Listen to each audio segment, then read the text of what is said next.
Hey guys, welcome back. இன்னைக்குள்ள வீடியோல நம்ம கான்ஸ்டிடியூஷன்ல பார்க்க போறோம். ஆர்டிகல் 12 அத பத்தி தான் பார்க்க போறோம். Part 3 of Indian constitution fundamental rights பத்தி பேசும். இது ஆர்டிகல் 12ல ஸ்டார்ட் ஆகி ஆர்டிகல் 35ல எண்ட் ஆகும். ஆர்டிகல் 12 குள்ள போறதுக்கு முன்னாடி ஸ்டேட்னா யாரு, ஸ்டேட்டை பத்தி ஏன் தெரிஞ்சுக்கணும்?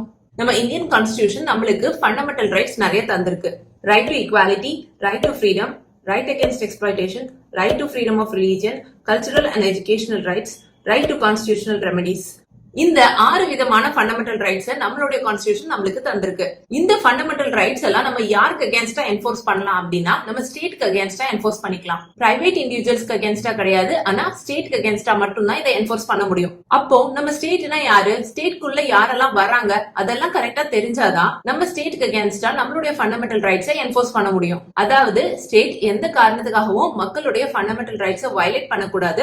அப்படி பண்ணாங்க அப்படின்னா அவங்களுக்கு அகேன்ஸ்டா அந்த ஃபண்டமெண்டல் ரைட்ஸ் நம்ம என்ஃபோர்ஸ் பண்ணிக்கலாம். இதனாலதான் நம்ம ஸ்டேட்னா யாரு, அதுக்குள்ள யாரெல்லாம் இருக்காங்க அப்படின்னு நம்ம தெரிஞ்சுக்கணும். எலக்ட்ரிசிட்டி போர்டு ஸ்டேட்டா, ஸ்டேட் இல்லையா? ஏர்போர்ட் அத்தாரிட்டி ஸ்டேட்டா, ஸ்டேட் இல்லையா? ஜுடிஷியரி ஸ்டேட்டா, ஸ்டேட் இல்லையா? இதுக்கு எல்லாத்துக்கும் ஆன்சர் தெரியணுமா? தென் கீப் வாட்சிங். ஆர்டிகல் 12 கீழ ஸ்டேட்னா யாரெல்லாம் அப்படின்னு சொல்லுனா the government and the parliament of India, the government and the legislature of each of the states or local or other authorities within the territory of India are under the control of government of India. இவங்க எல்லாத்துக்கும் அகேன்ஸ்டா நம்மளுடைய fundamental ரைட்ஸை நம்ம enforce பண்ணிக்கலாம். இந்த government and parliament of India அப்படின்னு சொல்றது மூலமா the legislature and the executive wing of the union describe பண்றாங்க. The government and the legislature of each of the states இப்படி சொல்றது மூலமா the legislature and executive wing of the ஒரு ஸ்டேட்டையும் define பண்றாங்க. இப்போ இந்த ஃபர்ஸ்ட் 2 பாயிண்ட்ல இருக்கிறவங்க யாருன்னு புரிஞ்சுட்டு, ஆனா தேர்ட் யார சொல்லிருக்காங்க அப்படின்னா all local or other authorities அப்படின்னு சொல்லிருக்காங்க. இந்த இடத்துலதான் நம்மளுக்கு இன்டர்பிரிட்டேஷன் தேவைப்படுது. All local and other authorities அப்படின்னா யாரு? அத்தாரிட்டின்னு சொல்லும் போது ஒரு பவர் டு கமாண்ட் இல்லனா லா மேக்கிங் பவர் யார்கிட்ட இருக்கோ அவங்கள அத்தாரிட்டி அப்படின்னு சொல்லலாம். லோக்கல் அத்தாரிட்டிஸ் அதுக்கு மீனிங் எங்க கொடுத்திருக்காங்க அப்படின்னா section 3 subsection 31 of the general classes ஆக்ட்ல local authorities அப்படின்னா யாருன்னு டிஃபைன் பண்ணிருப்பாங்க.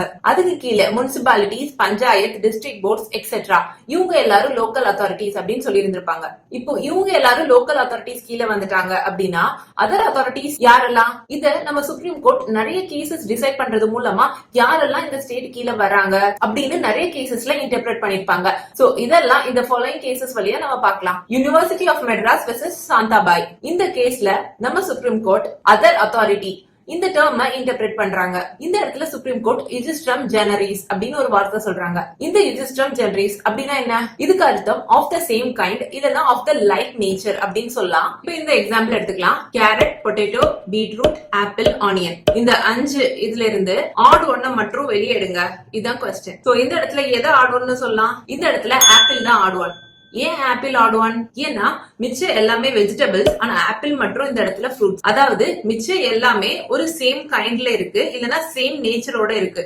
ஆனா இந்த இடத்துல ஆப்பிள் வந்து டிஃபரெண்ட் நேச்சர்ல இருக்கு, அதனால அதுதான் ஆட் ஒன். இதுதான் யுஜிஸ்ட்ரம் ஜெனரிஸ்க்கு அர்த்தம். அதர் அத்தாரிட்டிஸ் கீழே யாரெல்லாம் வராங்க அப்படின்னா இந்த லோக்கல் அத்தாரிட்டிஸ்ல நம்ம சில பேரை எக்ஸாம்பிளா பார்த்தோம் இல்ல. சோ இவங்கள மாதிரியான லைக் நேச்சரோட யாரெல்லாம் இருக்காங்களோ அவங்க எல்லாரும் இந்த அதர் அத்தாரிட்டிஸ் கீழே வருவாங்க அப்படின்னு சுப்ரீம் கோர்ட் இன்டர்பிரேட் பண்றாங்க. சோ யாரெல்லாம் கவர்மெண்டல் இல்லனா சாவரின் ஃபங்க்ஷன் பண்றாங்களோ அவங்க எல்லாம் இந்த அதர் அத்தாரிட்டிஸ் கீழே வருவாங்க அப்படின்னு சொல்றாங்க. சோ இந்த இடத்துல யூனிவர்சிட்டி ஸ்டேட் ஓன்டா இருக்கும்போது அது ஆர்டிகல் 12 ஸ்டேட் டெஃபினேஷன் கீழே வரும் அப்படின்னு ஒரு ஸ்ட்ரிக்ட் இன்டர்பிரிட்டேஷன் கொடுக்கறாங்க. ஆனா உஜாம்பாய் வெர்சஸ் ஸ்டேட் ஆஃப் யூபி இந்த கேஸ்ல சுப்ரீம் கோர்ட் என்ன சொல்றாங்க அப்படின்னா இந்த யுஜிஸ்ட்ரம் ஜெனரிஸ் பிரின்சிபலை நம்ம அப்படியே எடுத்துக்க முடியாது. அதாவது இந்த லோக்கல் அத்தாரிட்டிஸ் மாதிரியே லைக் நேச்சரை பண்றவங்க மட்டும்தான் இந்த அதர் அத்தாரிட்டிஸ் கீழே வருவாங்க அப்படின்னு சொல்ல முடியாது அப்படின்னு லிபரல் இன்டர்பிரிட்டேஷன் கொடுக்கறாங்க. போன கேஸ்ல பார்த்த அந்த ஸ்ட்ரிக்ட் டெஃபினேஷன்ல இருந்து கொஞ்சம் லிபரலைஸ் பண்றாங்க அண்ட் யுஜிஸ்ட்ரம் ஜெனரிஸ் பிரின்சிபலை அப்படியே ஃபாலோ பண்ண முடியாது அப்படின்னு சொல்லிடுறாங்க. Electricity board Rajasthan versus Mohanlal.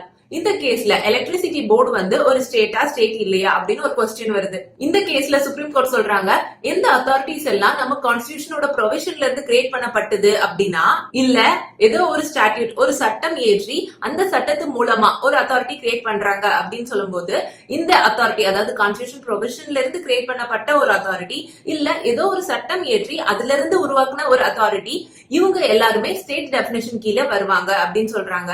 அந்த அத்தாரிட்டி ஸ்ட்ரிக்டா கவர்மெண்ட் இல்லனா சாவரின் ஃபங்க்ஷன்ஸ், அதாவது கவர்மெண்ட் மட்டுமே சில வேலைகள் செய்யும் இல்ல நம்ம மக்களுக்காண்டி, அததான் நம்ம சாவரின் ஃபங்க்ஷன் இல்லனா கவர்மெண்ட் ஃபங்க்ஷன் அப்படின்னு சொல்றோம். சோ இந்த கவர்மெண்டல் ஆர் சாவரின் ஃபங்க்ஷன்ஸ் எல்லாம் பண்றவங்க மட்டுமே இந்த அதர் அத்தாரிட்டிஸ் கீழே வரமாட்டாங்க. அதை தாண்டி மத்த ஃபங்க்ஷன் செய்யறவங்களும் கூட இந்த ஸ்டேட் கீழே வருவாங்க அப்படின்னு சொல்றாங்க. அண்ட் இந்த கேஸ்ல எலக்ட்ரிசிட்டி போர்டு ஸ்டேட்டோட டெஃபினிஷன் கீழே வரும் அப்படின்னு சுப்ரீம் கோர்ட் சொல்லிடுறாங்க. Ramana Dayaram Shetty versus the International Airport Authority of India. இந்த கேஸ்ல சுப்ரீம் கோர்ட் சில டெஸ்ட் எல்லாம் சொல்றாங்க. இந்த டெஸ்ட் எல்லாம் சாட்டிஸ்ஃபை பண்ணிச்சு அப்படின்னா அது அதர் அத்தாரிட்டிஸ் கீழே வரும். இந்த டெஸ்ட் எல்லாம் சாட்டிஸ்ஃபை பண்ணல அப்படின்னா அது அதர் அத்தாரிட்டிஸ் கீழே வராது அப்படின்னு சொல்றாங்க. இந்த டெஸ்டுக்கு என்ன பேர் சொல்றாங்க அப்படின்னா ஃபங்க்ஷனல் ஆர் இன்ஸ்ட்ருமெண்டாலிட்டி டெஸ்ட் அப்படின்னு சொல்றாங்க. இந்த டெஸ்ட் படி அந்த அத்தாரிட்டியோட பினான்சியல் ரிசோர்சஸ் ஸ்டேட் சாட்டிஸ்ஃபை பண்றாங்க அப்படின்னு சொல்லும் போது அது இந்த அதர் அத்தாரிட்டிஸ் கீழே வரும் அப்படின்னு சொல்றாங்க. செகண்ட்லி, இந்த அத்தாரிட்டி ஸ்டேட் கண்ட்ரோல் கீழே வேலை செஞ்சுச்சு அப்படின்னா அது அதர் அத்தாரிட்டிஸ் கீழே வரும். அந்த அத்தாரிட்டியோட ஃபங்க்ஷனல் கேரக்டரை வச்சு அது ஸ்டேட்டா ஸ்டேட் இல்லையா அப்படின்னு சொல்லலாம். இது மூணாவது. 4.3 ஒரு சட்டம் இயற்றி அந்த சட்டத்தின் மூலமா கிரியேட் பண்ணப்பட்ட ஒரு கார்பரேஷனா இருக்கும்போது அது ஸ்டேட் ஆகும். 5.3 கவர்மெண்ட் ஒரு மொனோபோலி ஸ்டேட்டஸ் கொடுத்திருந்துச்சு அப்படின்னா அது கூட இந்த அதர் அத்தாரிட்டிஸ் கீழே வரும். அதாவது ஸ்டேட் டெஃபினிஷனுக்குள்ள அந்த அத்தாரிட்டி வந்துரும் அப்படின்னு இந்த கேஸ்ல சுப்ரீம் கோர்ட் சொல்லிருப்பாங்க.